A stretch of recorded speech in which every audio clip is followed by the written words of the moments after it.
Hello and welcome to Indus News live from Islamabad. I am Munib Hamid with the news of this hour. Let's begin with the top stories first.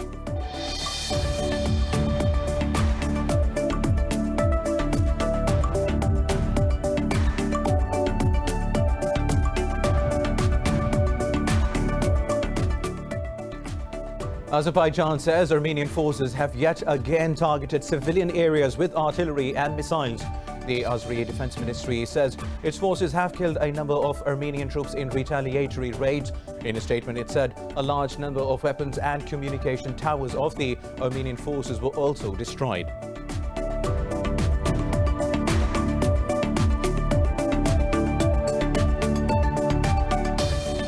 In the United Kingdom, Prime Minister Boris Johnson has imposed a national lockdown in England.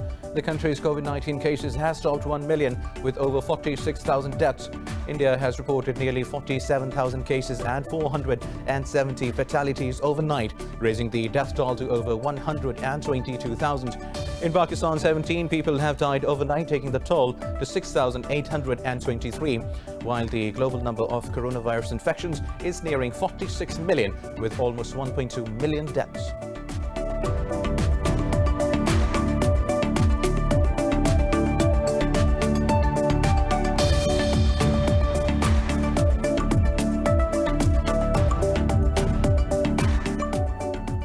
Four people have died as this year's most powerful typhoon slammed into the Philippines. Typhoon Goni lashed Catanduanes Island with 225 kilometers per hour winds, uprooting trees and devastating infrastructure. The country's civil defense chief says nearly 1 million people were evacuated ahead of the storm.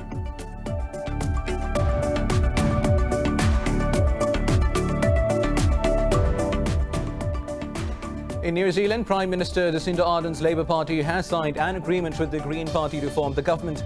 Under the agreement, the Greens are obliged to back the government over decisions made in their portfolios.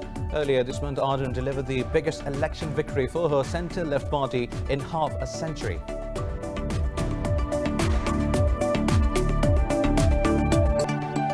Well, these were the headlines. News is coming in detail after a short break. Stay with us.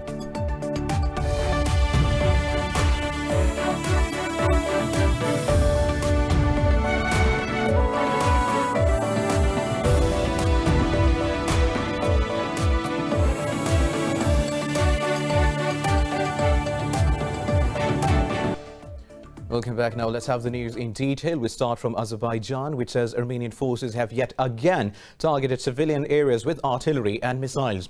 The Azeri Defense Ministry says its forces have killed a number of Armenian troops in retaliatory raids.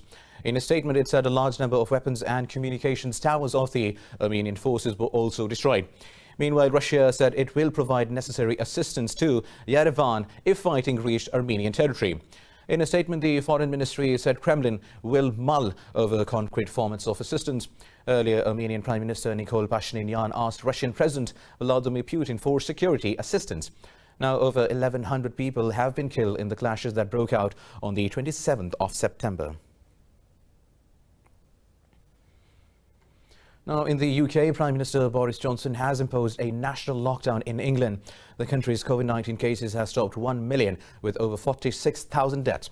The global number of coronavirus infections is nearing 46 million with almost 1.2 million deaths. Details in this report. The second wave of COVID-19 is devastating countries around the globe as governments struggle to save lives and livelihoods. The death rate per million infections in Latin America is now rising significantly. The US is going through an unprecedented surge, breaking the record for most daily cases twice this week. But President Donald Trump is adamantly pushing states to reopen schools amid surging cases across the country. Get back to school. Open up the state, Governor. Open up this state. And don't take advantage of those ballots, Governor. Don't do it. Don't do it. We will terminate the virus with science, medicine, and groundbreaking therapies and cures. With the coronavirus exploding in Europe, healthcare systems in the region are once again being tested to their limits. Austria, Portugal and Greece have announced new restrictions in an attempt to curb the spread of COVID-19. Protesters who came out against restrictions in Spain clashed with police as economic strife grips the country. In Italy, thousands gathered in Rome to ask the government to give workers a universal income to overcome the crisis. If the government closes, we need to receive an income. The government should give financial support to the people who have to choose whether to work or get sick. The best option would be to take care of the services that have been denied so far and not to delay the financial support again. Meanwhile, for the first time since the pandemic started, Australia has reported 0 cases in the country over the past 24 hours. In India, the Health Ministry has reported nearly 47,000 cases and 470 fatalities overnight, raising the death toll to over 122,000. Meanwhile, in Pakistan, 17 people have lost their lives to COVID-19 over the past 24 hours, raising the death toll to 6,823. The Health Ministry says 977 people tested positive for the disease overnight. The ministry said there are over 12,500 active COVID-19 cases in the country. It said out of over 333,000 countrywide cases, more than 314,000 have recovered. The ministry added over 145,000 infections have been detected in the Sindh province, while Punjab has reported over 104,000 cases, while in the capital, Islamabad, nearly 20,000 have been infected so far. Moving on now, the Afghan government says the Taliban killed 261 civilians in attacks over the last 50 days. The Interior Ministry says the group conducted roughly 2,000 attacks during the said period. It said Kabul released over 6,000 Taliban as a gesture of goodwill and in hopes for a ceasefire, but the Taliban have instead increased violence. The Taliban have denied involvement in civilian casualties and blamed the government for the violence. This comes at a time when the two sides are engaged in peace talks aimed at ending the decades-long war. Now moving to Jerusalem, where thousands of protesters called on Prime Minister Benjamin Netanyahu to quit for the 19th straight week.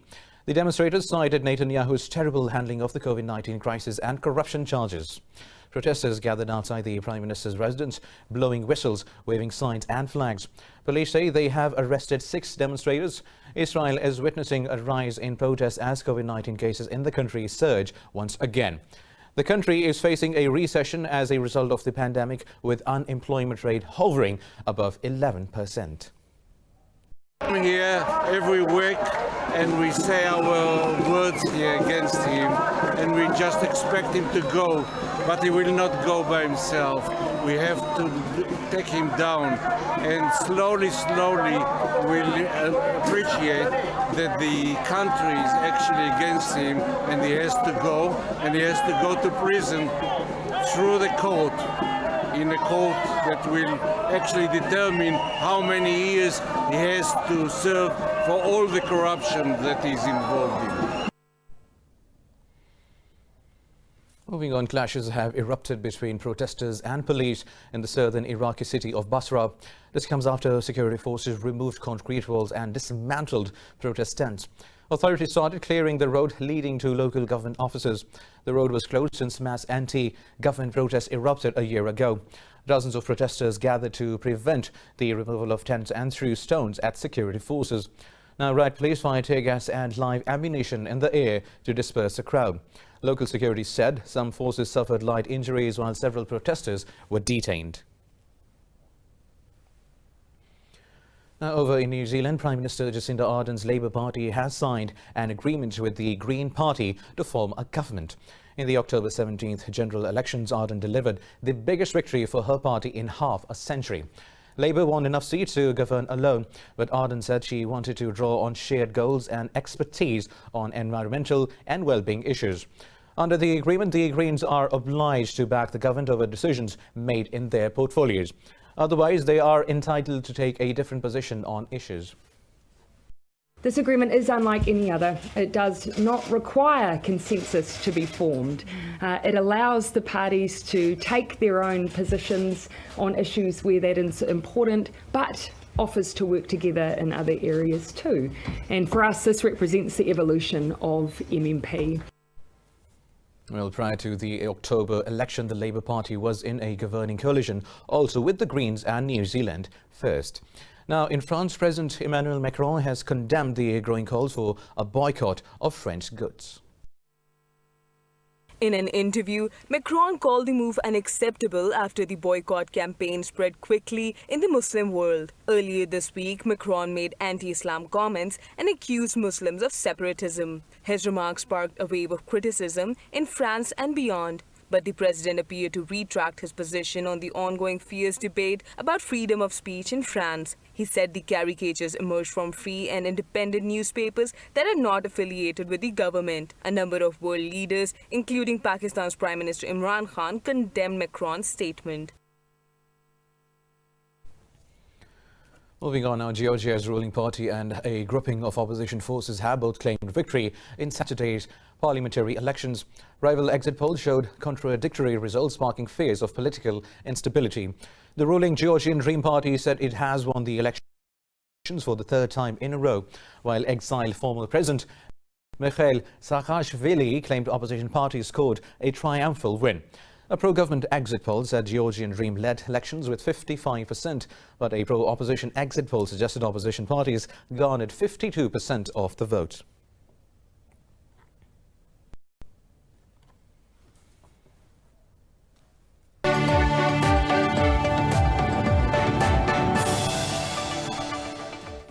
Welcome back now. With the U.S. elections less than 3 days away, President Donald Trump and Democratic rival Joe Biden have taken to the battleground states in the Midwest. Trump rallied in Pennsylvania as Biden targeted Michigan on their path to the 270 Electoral College votes needed to win the White House. Details in this report. With pre-election voting at unprecedented levels and a raging pandemic, America is gearing up for an election unlike any other. Rivals Donald Trump and Joe Biden stepped up their incendiary rhetoric and scathing attacks in a last-ditch effort in swing states. Addressing a small rally in Newton, Pennsylvania, Trump mocked Biden for his criticism over COVID-19 response. Trump took aim at a recent Supreme Court decision allowing mail-in ballots postmarked by Election Day to be received later in Pennsylvania and North Carolina. Horrible decision that they made. We're going to be waiting. November 3rd is going to come and go, and we're not going to know.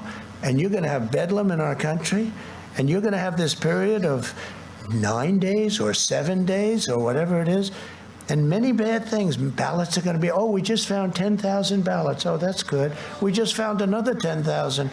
This is a horrible thing that the United States Supreme Court has done to our country. And I say it loud, and I say it proud.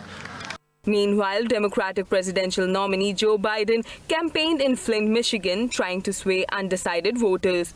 Biden once again accused Trump of giving up in the fight against coronavirus, which has killed 230,000 Americans. I can tell you this, we wouldn't have 9 million confirmed cases of COVID in this nation, over 230,000 deaths. We wouldn't be seeing a new record of cases. We're seeing right now 90,000 cases. Today, yesterday, 90,000 new cases. We wouldn't be by the way, 500,000 in just the past week. This guy tells us it's going away. Only thing's gonna make it go away if he goes away. Opinion polls show Biden leading Trump by 9 points in Michigan and by 5 percentage points in Pennsylvania. A record 90 million Americans have voted early in the presidential election. Well, now, a bear predicted Joe Biden's victory over Donald Trump in the U.S. elections. Boyan, a brown bear in Siberian Zoo, examined 2 watermelons portraying American presidential candidates. Let's have a look. Russia's animal political pundits have weighed in, choosing different candidates to win the 2020 U.S. presidential race. The forecast of Boyan, Khan and Bartik were calculated with watermelons. Boyan, the male bear, picked the watermelon with Joe Biden's image on it and eagerly sank his teeth into the fruit. It is very simple to interpret the actions of animals. You need to carefully observe what they're trying to say. Considering that our animals were almost equally interested in both watermelons, the fight is going to be extremely difficult. The animals have made their choice. It's an approximate equality of votes. To Two other animal experts in Royal Zoo sided with an opposing party. Bartek, an Amur tiger, set his expectations on Trump immediately, while Khan, a Bengal tiger, played with the image of Biden before finally rolling the Trump's watermelon away.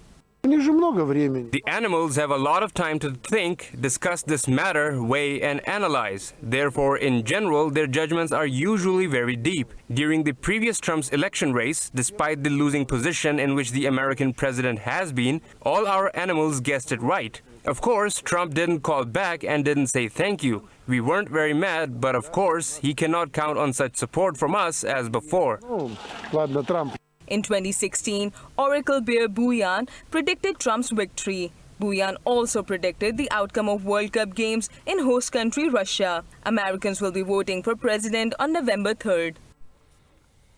Well, now moving in the Democratic Republic of Congo, where armed assailants have killed 21 people in a raid on a village in the North Kivu province of the country. Beni Territories local leader Kalunga Meso said the armed group of the Allied Democratic Forces carried out the attack. In an interview, he said the assailants torched 40 houses and a church. The leader added several people are missing after the attack. Reprisal attacks against civilians have increased sharply since the army started an operation against the ADF a year ago. Meanwhile, 4 people have died as this year's most powerful typhoon slammed into the Philippines. Typhoon Goni lashed Catanduanes Island with 225 km/h winds, uprooting trees and devastating the infrastructure. The typhoon has crossed onto the main island of Luzon, where the capital Manila is located. Catastrophic violent winds and intense torrential rainfall has been forecast within the next 12 hours. Dozens of international and domestic flights have been cancelled. The country's civil defense chief says nearly 1 million people were evacuated ahead of the storm. Now, officials have reminded those in evacuation centers to observe social distancing due to the pandemic.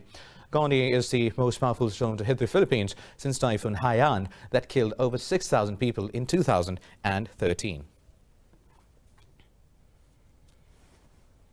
Meanwhile, the death toll from the earthquake in western Turkey has risen to 44, with over 800 injured. Authorities say they have pulled a man alive from the debris after 26 hours. President Recep Tayyip Erdogan visited the site of collapsed buildings in the Aegean port city. Mayor of the city said a mother and her 2 children were pulled alive from the debris after 18 hours. He added around 180 people are still trapped under the rubble. The Disaster and Emergency Management Authority say there have been 833 aftershocks, with 40 more powerful than the magnitude of 4. At the 3rd World Laureates Forum in Shanghai, scientists from around the globe have called for international cooperation to handle global problems. They said coordination is needed to improve computing power and handling the COVID-19 pandemic.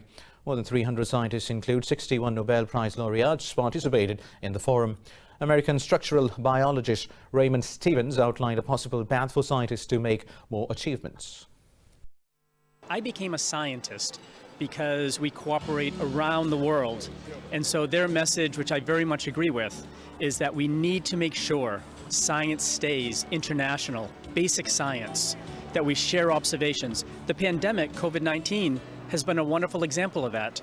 We should be working together to battle this virus, not each country by itself.